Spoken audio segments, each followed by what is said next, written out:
What is going on, guys and girls, people of the internet and the YouTube gaming community? My name is of course BPRGaming, and today we're gonna have a sit down, we're gonna have a chill type of video where I want to discuss why I think Spider-Man PS4 could be the next game of the year throughout the franchise and possibly one of the best games to come out in 2018. Now I know that's a big take on the games that are coming out this year, but it's the truth and I'm gonna get into this video right now. So if you enjoy, click the like button down below, subscribe for more. Let's get straight into the video.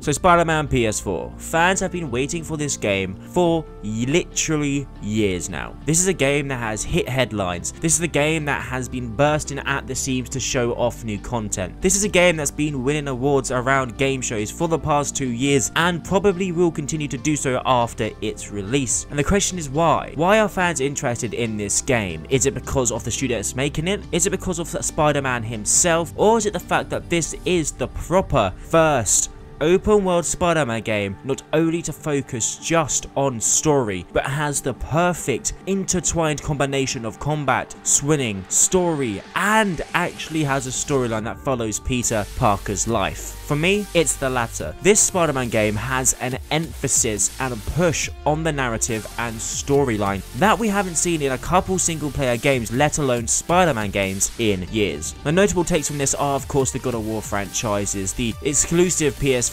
games including Detroit Become Human. Those two games have been released this year and they have had critical acclaim for how great the story is within those games. Now, God of War, of course, an explorated open world game that fans still play today because of the New Game Plus. I personally went back a couple of days ago just to play through the storyline. Not the side quest, I barely completed side quests, none of that, but just for the main quest line and storyline because it's fantastic. And this was even before New Game Plus came out. That's how mad it was. Detroit Become Human, a very story-driven narrative game, like straight down the line, but it gives you choices. It has compelling characters that draw you into the story and you start to feel for them. Let's take franchises such as Call of Duty or, yes, I'm going to say Assassin's Creed. Assassin's Creed Origins had an amazing storyline with characters that fans loved. Fans still do, but Assassin's Creed Odyssey, they're stepping away from that to go RPG, and you can do RPG with amazing characters and stories, like with The Witcher 3. Everyone loved Geralt, everyone loved Jennifer, everyone loved all of the stories and characters in that game, but Odyssey, players might not. Back to Spider-Man.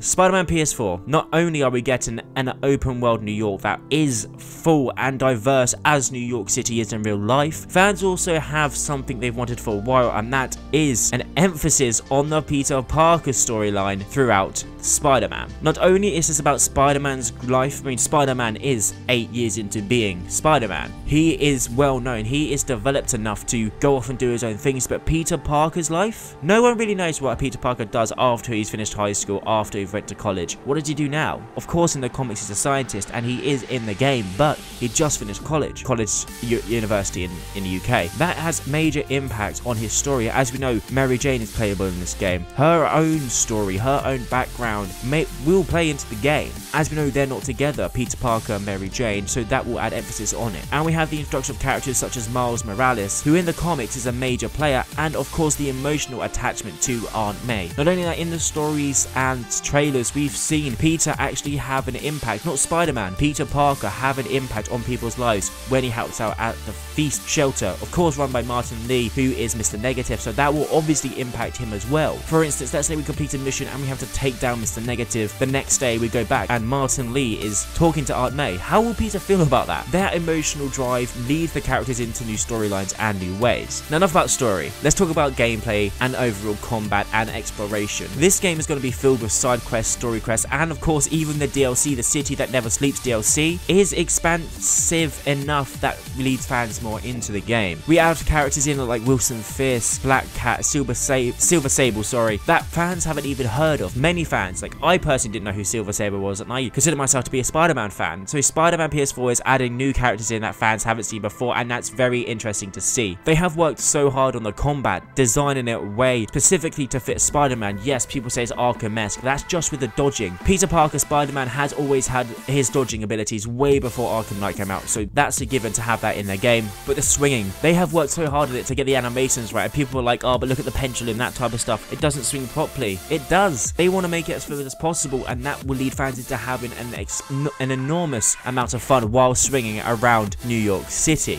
This game is going to be one of the games that fans are going to enjoy for years to come. I mean, definitely in a couple years time, fans will still be playing Spider-Man PS4. Maybe not so if they do a sequel, but they are definitely going to. That's a given. Now, the fan expectation for this is immense. Not only have the Spidey Squad, like Evan Flater, those guys are amazing. Their hype is through the roof, and that is great to see. But normal fans such as even friends of mine who, they're gamers, they like Spider-Man, but they're not too sure. They're still hyped for the game because it's something they haven't seen before. It's a storyline they're interested in, and it's a game that fans do enjoy. It's straight from the comics, and they've had that much luck with it that it's official Marvel canon. Spider-Man PS4 is official Marvel canon. It's official in the Marvel universe, in one of their universes. That's how major this game is going to be. So, do I think it's going to be Game of the Year? Only time will tell, but I think it's a very, very sure front runner, depending on how the story goes. But Insomniac Games, if you guys see this video, you guys, I give you all the props in the world. You guys have taken